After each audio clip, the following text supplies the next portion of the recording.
बिस्मिल्लाहिर्रहमानिर्रहीम। नाज़रीन अस्सलाम वालेकुम, मैं हूँ इमरान वसीम।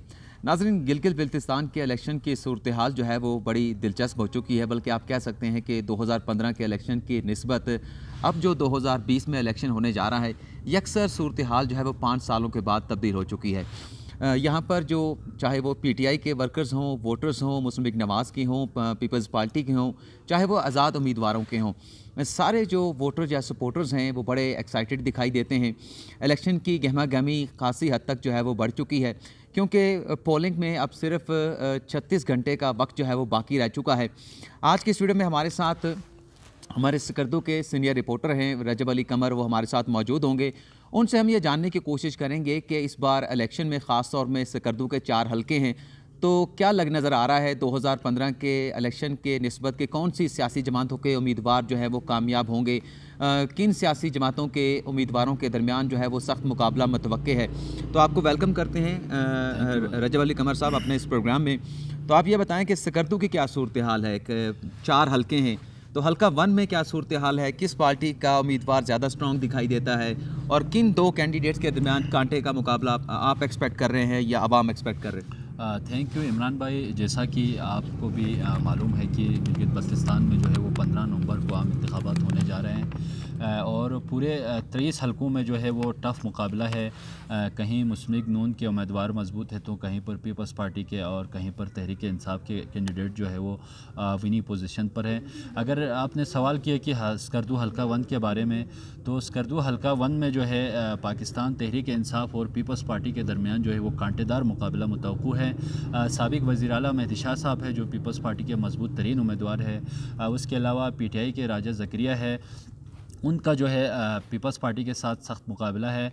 उसके अलावा नून लीग के हाजी अकबर ताबान भी जो है वो इलेक्शन कंटेस्ट कर रहे हैं। अगर हम आज की डेट तक की ज़मीनी हक़ाइक़ की बात करें, तो स्कर्दू 1 में जो है वो पीपल्स पार्टी के सैयद मेहदी शाह जो है वो विनिंग पोजीशन पर है, और कुछ 36 घंटे जो है इंतखाबात को रह गए हैं।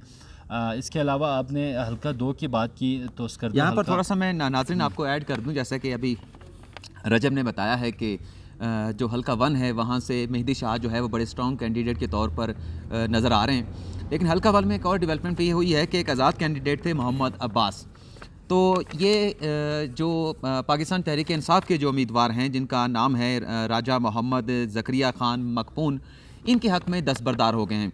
बल्कि ये आज़ाद उम्मीदवार ना सिर्फ दस्तबरदार हुए हैं, बल्कि इन्हें जो वज़ीर हैं, वफाकी वज़ीर हैं गिलगित बिल्तिस्तान और आज़ाद कश्मीर रीजन के, उनका इन्हें बाकायदा तौर पर एडवाइज़र भी जो है वो अपॉइंट कर दिया गया है। इस डेवलपमेंट के बाद एक्सपेक्ट किया जा रहा है कि जो पीटीआई का उम्मीदवार था हल्का 1 से, उसकी पोजीशन कुछ कदरे बेहतर हुई है, वो थोड़ा सा और ऊपर आए हैं। लेकिन फ़ैसला 15 नवंबर को स्कर्दू की आवाम ने करना है कि वो पीटीआई के वोटर के साथ जाते हैं या फिर पीपल्स पार्टी के वोटर अपने अपने कैंडिडेट के साथ जाते हैं। 2009 में मेहदी शाह यहाँ से जीते थे और वो वज़ीर आला बने थे गिलगित बिल्तिस्तान के, और उसके बाद 2015 के इलेक्शन में नून लीग ने इलेक्शन जीता था, उनका यहाँ पर वज़ीर आला आया था। अब हम हल्का 2 के हवाले से बात कर लेते हैं कि हल्का 2 में क्या पोजीशन है, वहाँ पर किस उम्मीदवार के जीतने के चांसेस ज़्यादा हैं। तो आपको क्या लगता है हल्का 2 में? वसीम भाई, जिस तरह आपने हल्का 1 की बात की, तो हल्का 2 में भी जो है वो सूरत हाल बिल्कुल वाज़ी है। तहरीक इंसाफ के उम्मीदवार जो है वो पहले ही वहदतुल मुस्लिमीन के साथ इत्तेहाद कर चुके हैं, तो काजिम मैसम जो है बड़ा स्ट्रॉन्ग है, और वहाँ जो है इनका मुकाबला जो है वो उसके मुखालिफ जो उम्मीदवार है नून लीग के उनसे भी है, पीपल्स पार्टी के सैयद मोहम्मद अली शाह से भी हैं, और आज़ाद उम्मीदवार है काचो इम्तियाज़ साहब जो पिछले इलेक्शन में जो है तहरीक वहदतुल मुस्लिमीन के उम्मीदवार थे। तो हल्का 2 में जो है वहदतुल मुस्लिमीन के काजिम मैसम जो है वो स्ट्रॉन्ग नज़र आ रहे हैं, क्योंकि यहाँ पर सीट एडजस्टमेंट हुई है, और पीटीआई जो है के जो उम्मीदवार है वो भी इनको सपोर्ट कर रहे हैं। यहाँ पर हल्का 2 में नाज़रीन ये डेवलपमेंट हुई है कि पाकिस्तान तहरीक इंसाफ ने अपना कोई कैंडिडेट यहाँ से खड़ा नहीं किया। यहाँ पर जैसे बताया है रजब ने कि सीट एडजस्टमेंट की गई है पाकिस्तान तहरीक इंसाफ ने मजलिस वहदतुल मुस्लिमीन के साथ। तो स्ट्रॉन्ग कैंडिडेट के तौर पर ये सामने आए हैं। मजलिस वहदतुल मुस्लिमीन के जो कैंडिडेट हैं, आपको मैं नाम बता देता हूँ, मोहम्मद काजिम मीसम, तो इनके ज़्यादा जीतने के चांसेस यहाँ पर लग रहे हैं। जो चौथा हल्का है, वहाँ पर 2015 में जीते थे फ़िदा मोहम्मद नाशाद, लेकिन डेवलपमेंट ये हुई है कि हल्का 3 से फ़िदा मोहम्मद निशात जीते थे नून लीग के टिकट से, लेकिन इसमें तब्दीली ये देखने में आई है कि इलेक्शन से पहले फ़िदा मोहम्मद जो नशात थे वो मुस्लिम लीग नवाज़ को छोड़ के शामिल हो चुके हैं पाकिस्तान तहरीक इंसाफ में, और अब वो पाकिस्तान तहरीक इंसाफ के उम्मीदवार हैं सकरदू के हल्का 3 से। लेकिन यहाँ पर उनका मुकाबला जो है एक आज़ाद उम्मीदवार के साथ है जिनका नाम है वज़ीर मोहम्मद सलीम। और वज़ीर मोहम्मद सलीम जो थे वो पाकिस्तान तहरीक इंसाफ का हिस्सा थे, लेकिन चूँकि उन्हें पाकिस्तान तहरीक इंसाफ की जानिब से टिकट जारी नहीं किया गया तो इसलिए वो आज़ाद हैसियत में अपना इलेक्शन लड़ रहे हैं। और यहाँ पर भी बड़ा कांटे का जो मुकाबला एक्सपेक्ट किया जा रहा है वो पीटीआई के उम्मीदवार और उसके साथ साथ आज़ाद उम्मीदवार के दरमियान एक्सपेक्ट किया जा रहा है। जी अब आपकी टेक है, आप क्या कहते हैं इस बारे में? जी बिल्कुल, जैसा कि आपने पहले बताया कि यहाँ जो है मुकाबला आज़ाद उम्मीदवार है मोहम्मद सलीम, उनका तहरीक इंसाफ के फ़िदा मोहम्मद नाशाद से वो सख्त मुकाबला मुतवक्को है। मुख्तलिफ़ अवकात में भी इन्होंने पावर शो किया। इनसे वाज़ेह होता है कि वो आज़ाद उम्मीदवार की किसी हद तक पोजीशन है। इस हलके के बारे में भी जो है जब तक रिज़ल्ट सामने नहीं आते इस कबल अज़ वक्त जो है हम कोई विनिंग पोजीशन की हम एक्सपेक्ट नहीं कर सकते हैं, क्योंकि ये हलका जो है दूर दराज फार फलां एरिया पर फैला हुआ है। गुलतरी जैसे सरहदी इलाके जो है इस हलके से टच हैं। तो हलका 3 में भी अभी तक जो है वो हम जो है वो किसी पोजीशन पर अभी नज़र नहीं आ रहे हैं। फ़िदा मोहम्मद नाशाद भी इंतहाई ज़रीक और मुंझे हुए सियासी आदमी हैं। मुस्लिम लीग नून के दौर में भी वो 5 साल अरसा जो है वो स्पीकरशिप पे रहे। उसके अलावा जो है वो पिछले काफ़ी अरसे से इस हल्का इंतखाब से जो है वो मुंतखब होते आए हैं। तो वज़ीर सलीम जो है वो दूसरी मरतबा इस हल्के से इलेक्शन कंटेस्ट कर रहे हैं। पिछला इलेक्शन जो है फ़िदा नाशाद ने को शिकस्त दी थी नून लीग से। तो इस दफ़ा जो है वहाँ पर हल्का 3 में जो है कांटेदार मुकाबला है। तो हल्का 4 में आप क्या बताते हैं? हल्का 4 में 2015 में कौन जीता था और अब क्या सूरत हाल है इस इलेक्शन में? बिल्कुल, हल्का 4 रोंदू स्कर्दू में 2015 के इलेक्शन में जो है इस्लामी तहरीक के कैप्टन रिटायर सिकंदर उन्होंने इलेक्शन जीता था। उसके मुकाबले में पीपल्स पार्टी के वज़ीर हसन थे, उनको वो हराया था। तो अभी अब वज़ीर हसन जो है पीटीआई में आ चुके हैं। अब वज़ीर हसन जो है वो तहरीक इंसाफ का हिस्सा है और बड़ा मुकाबला रोंदू हल्का 4 में भी है। वहाँ पर आज़ाद उम्मीदवार भी है राजा नासिर अली ख़ान, उसकी भी बड़ी पोजीशन है। उसके अलावा नजफ़ अली जिनको पीपल्स पार्टी ने टिकट नहीं दिया था तो वो आज़ाद हैसियत से इलेक्शन लड़ रहे हैं। उसके अलावा 9 से ज़ायद वहाँ पे कैंडिडेट्स हैं जिसमें काफ लीग और आज़ाद उम्मीदवार शामिल हैं। तो हल्का 4 में भी जो है इस वक्त गिलगित बल्तिस्तान के तमाम सियासी हलकों की मुबसरीन की तरफ तवज्जो का मरकज़ बना हुआ है।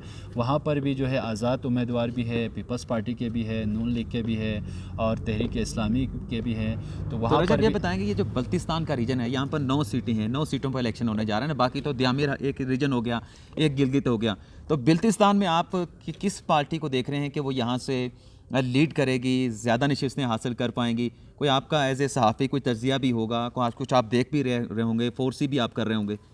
मेरा बल्तिस्तान रीजन के 9 हलकों के बारे में मेरा जो ज़ाती तज़िया है वो ये है कि पीपल्स पार्टी जो है वो 3 से 4 सीट जीत सकते हैं। इसके अलावा ज़्यादा सीटें जो है वो तहरीक इंसाफ ही जीतेंगे। उसके अलावा 2 हलकों में जो है वो जो इंडिपेंडेंट उम्मीदवार है वो बड़े मजबूत हैं, तो उनके भी चांसेस हैं। नाज़रीन, हल्का जो शिगर है 12 का, यहाँ पर भी बड़ी ज़बरदस्त सूरत हाल है। जहाँ पर ज़्यादा कैंडिडेट्स नहीं है, सिर्फ 4 सियासी जमातों ने अपने उम्मीदवार जो है वो GBLA 12 में जो है वो खड़े किए हैं जो इलेक्शन कंटेस्ट कर रहे हैं। बिलावल भुट्टो ज़रदारी भी यहाँ पर आए थे, मरियम नवाज़ भी आई थी और वफाकी वज़ीर भी यहाँ पर आए थे। बड़े बड़े जलसे भी उनकी जानिब से किए गए। यहाँ पर नून लीग के उम्मीदवार हैं, पाकिस्तान पीपल्स पार्टी के हैं, PTI के हैं और काफ लीग के हैं। यहाँ पर भी हमारी लोगों से बात हुई है तो हर पार्टी का जो वर्कर था, हर पार्टी का जो वोटर था, वो यही दावा कर रहा था कि इस बार अगर इलेक्शन जीतेगा तो हमारी जमात का जो उम्मीदवार है वही जीतेगा। लेकिन रजब से हम ये पूछना चाहेंगे कि 2015 और 2020 के इलेक्शन, आपने 15 का इलेक्शन भी देखा होगा, 2020 के इलेक्शन में आपको क्या फ़र्क नज़र आ रहा है? वसीम भाई, 2015 के इलेक्शन में इस वक्त हम शिगर में मौजूद हैं। शिगर में जो है 1 to 1 मुकाबला था इमरान नदीम और राजा आज़म ख़ान का। तो इस दफ़ा इलेक्शन में किस जो पार्टी के थे? ये इमरान नदीम पीपल्स पार्टी के और राजा आज़म ख़ान उस वक्त नून लीग के प्लेटफार्म से इलेक्शन लड़ रहे थे। इस दफ़ा जो है मुकाबला कुछ और सिनेरियो की तरफ जा रहा है। यहाँ पे काफ लीग के भी उम्मीदवार है और तहरीक इंसाफ के भी है, पीपल्स पार्टी के तो पहले से मौजूद थे। उसके अलावा यहाँ पर जो है अगर हम इस्लामी तहरीक और वहदतुल मुस्लिमीन जो कि मजहबी जमातें हैं, ये दोनों जमातें जो है वो तहरीक इंसाफ के हक़ में जो है वो पहले ही दस्तबरदार बरदार हो चुके हैं। तो यहाँ पर भी बड़ा मुकाबला टफ़ है। सोच क्या है लोगों की, वोटर्स की सोच क्या है कि हुकूमत के साथ जाना है जिनकी वफाक में हुकूमत है, या इस मर्तबा कुछ लोगों के सोच में तब्दीली आई है कि नहीं, हम अपने कैंडिडेट को देंगे चाहे वो जिस भी जमात से ताल्लुक़ रखते हैं, चाहे उनका हुकूमती वफाकी हुकूमत की मतलब जमात के साथ ताल्लुक़ ना हो। तो क्या सोच है लोगों की शिगर में? आप पिछले ओवरऑल 10 बल्तिस्तान साल के रीजन 10 से? साल की अगर हम शिगर की बात करें तो रिकॉर्ड चेक करें तो शिगर में जो है वो बिल्कुल अपोजिट जाते हैं। वो कभी भी जो है 10 सालों से वफाक का या जो हुक्मरान जमात है बरसर इक़्तिदार आने वाली, उनके साथ जो है इनका जो है वो हिस्सा नहीं रहा है। क्योंकि पिछले इलेक्शन में जब सूबे में नून लीग की हुकूमत थी, यहाँ पीपल्स पार्टी के उम्मीदवार को कामयाबी मिली थी। अब भी जो है शिगर में ज़्यादातर वोटर्स का जो झुकाव है, जो रुझान है, वो जो है वो शख्सी वोट पर है। वो शख्सियत को जो है ज़्यादा तरजीह देते हैं। यहाँ पर अब भी जो है इमरान नदीम का अपना वोट बैंक है वो शख्सी एतबार से है। तो राजा आज़म ख़ान साहब की अगर हम बात करें तो उनके भी जितने भी वोटर्स हैं उनकी शख्सी जो है वोट है सारे। तो नून लीग ने इस दफ़ा बड़ा ज़बरदस्त यहाँ पर जो है वो सिनेरियो क्रिएट किया है। ताहिर शिगरी अगर वोट ज़्यादा लेने में कामयाब हो तो इसका फ़ायदा जो है वो पीपल्स पार्टी को होने का जो इम्कान है। चलें, ये हमारे साथ रजब अली कमर साहब मौजूद हैं, अभी भी इनसे एक आध सवाल और पूछेंगे। स्कर्दू के जो 4 हलके हैं नाजरीन, उनके मजमूई वोटों की तादाद है 1,08,825। इसमें ख़वातीन वोटर्स की तादाद है 49,153 और मेल वोटर्स की तादाद है 59,672। रजब, आप मुझे रास्ते में ये बता रहे थे कि इस बार लोग जो है वो ये सोच रहे हैं कि हमने वोट अपने मतलब इस चीज़ को देख के नहीं देना कि मरकज़ में वफाक में कौन सी बरसरे इक़्तिदार पार्टी जो है वो वहाँ पर मौजूद है। इस बार लोग कुछ और सोच रहे हैं, कुछ डिफरेंट करने की। तो ये सोच लोगों के अंदर क्यों है? ये सोच लोगों के जीबी के लोगों के अंदर इसलिए हुआ है कि वफाक में क्योंकि पाकिस्तान तहरीक इंसाफ की हुकूमत को 2.5 साल का अरसा हुआ, लेकिन वो जो है 2.5 सालों में गिलगित बल्तिस्तान के हवाले से ना कोई अब तक कोई प्रोजेक्ट या मंसूबे का अब तक ना ऐलान हुआ, ना वफाकी हुकूमत ने गिलगित बल्तिस्तान की तरफ जो है वो देखने का गवारा नहीं किया। इस वजह से यहाँ के लोग समझते हैं कि तहरीक इंसाफ की जो वफाकी हुकूमत है वो इन 2.5 सालों में वफाक में कुछ नहीं कर सकते हैं। जितने भी बाकी सूबे हैं वहाँ डिलीवर नहीं कर सका तो जीबी को 2.5 सालों में क्या दे सकते हैं।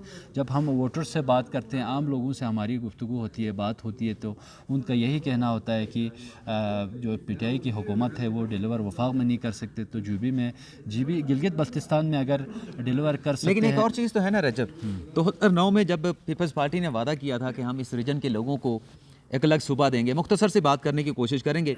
यहाँ के नाज़रीन जो अवाम है ना वो चाहते हैं कि हमें पाकिस्तान के साथ हमारा जल्दी से अलहाक हो जाए, हम पाकिस्तान के साथ लोगों के साथ मिल के रहना चाहते हैं, हमारी वही हैसियत हो जो पंजाब की है, जो खैबर पख्तूनख्वा के अवाम की है, जो बलूचिस्तान की है, जो सिंध की है। तो 2009 में भी इनके साथ वादे किए गए थे कि आपको एक आज़ाद सूबा जो है बना दिया जाएगा, पाकिस्तान के साथ शामिल कर लिया जाएगा, लेकिन कुछ नहीं हुआ। एग्जीक्यूटिव ऑर्डर के ज़रिए सिर्फ एक सूबाई हैसियत दे दी गई। 2015 में भी इसी तरह के वादे नून लीग की जानिब से किए गए थे। अब इमरान खान भी आए हैं, उनकी जानिब से भी यहाँ पर ऐलान किया गया है कि गिलगित बल्तिस्तान को बाकायदा सूबा बनाकर, प्रोविजनल सूबा बनाकर पाकिस्तान में शामिल कर लिया जाएगा।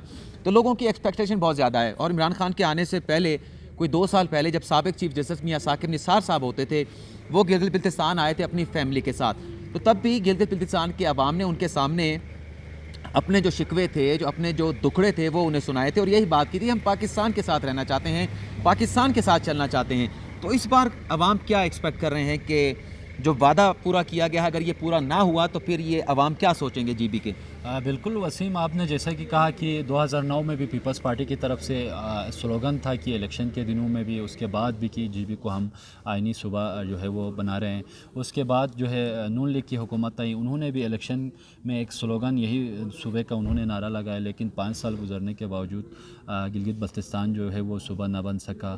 जिसके बाद अब लोगों ने जो अभी मौजूदा जो चल रहा है कि वफाकी हुकूमत की जानिब से गिलगित बल्तिस्तान को सूबे बनाने की बात चल रही है, इस पर भी लोगों ने जो है वो ज़्यादातर जब हमारी लोगों से बात हुई तो वो जो है इस पर ट्रस्ट नहीं कर रहे हैं, क्योंकि मुल्क की जो 2 बड़ी जमातें हैं, नून लीग और पीपल्स पार्टी, जो है वो इन वादों को डिलीवर नहीं कर सकती है। तो अब भी लोग जो है वो ट्रस्ट नहीं कर रहे हैं। और कुछ हलकों का ये ख्याल है कि इस दफ़ा जो है हमारे जो फ़ौज के इदारे हैं, आर्मी चीफ़ ने इस बारे में उन्होंने बाकायदा वहाँ पे इजलास तलब किया, जिसमें तमाम सियासी जमातें थी, स्टेक होल्डर थे, जीबी के स्टेक होल्डर भी शामिल थे। तो इस दफ़ा लोग थोड़े कुछ हलके जो हैं वो इस पर यकीन कर रहे हैं और यहाँ के लोग चाहते हैं कि वो कौमी इदारे में शामिल हो जाए, पाकिस्तान के साथ इल्हाक़ हो जाए। ये 73 साल से यहाँ के अवाम, यहाँ के जितने भी स्टेक होल्डर्स हैं, सियासी, मज़हबी, हर तबका जो है वो चाहते हैं कि गिलगित बल्तिस्तान का जो है वो पाकिस्तान के साथ मुकम्मल तौर पर इल्हाक़ हो। इल्हाक़ हो। बहुत बहुत शुक्रिया रजब। आपसे इजाज़त चाहते हैं, लेकिन नाज़रीन जाने से पहले मैं अपना बता दूं कि जितना हम पाकिस्तान के साथ प्यार करते हैं, जितना हमारा अपने वतन के साथ लगाव है, जीबी के लोगों का हमसे ज़्यादा लगाव है। बड़ा प्यार करते हैं पाकिस्तान के साथ और बड़ी इनकी ख्वाहिश है, बल्कि आप कह लें कि इतनी दरीना ख्वाहिश है, 73 साल से ये चाहते हैं कि हम पाकिस्तान के साथ शामिल हों, पाकिस्तान का हम हिस्सा बने। और हमें एक डिस्प्यूटेड टेरिटरी तो चलो डिक्लेयर किया जाता है, लेकिन कम अज़ कम हमें अपने साथ तो मिलाएं, अपनी गोद में बिठाएं, हमें अपनी छाँव में पाकिस्तान रखें। तो ये इनकी बड़ी ख्वाहिश है। और इमरान खान जो वादा करके गए हैं, चाहे जिसकी भी हुकूमत आती है 2020 के इलेक्शन के बाद, 15 नवंबर के इलेक्शन के बाद, लेकिन अगर ये वादा पूरा नहीं हुआ तो इन जीबी के लोगों के जो दिल हैं वो एक मरतबा फिर टूटेंगे, बल्कि तीसरी मरतबा टूटेंगे। तो बहरहाल देखते हैं कि 2015 के इलेक्शन के क्या नताइज निकलते हैं और जो वादे किए जा रहे हैं वो कितने इन तमाम कैंडिडेट्स की जानिब से जो है वो पूरे किए जाएंगे। फ़िलहाल आपसे इजाज़त चाहेंगे।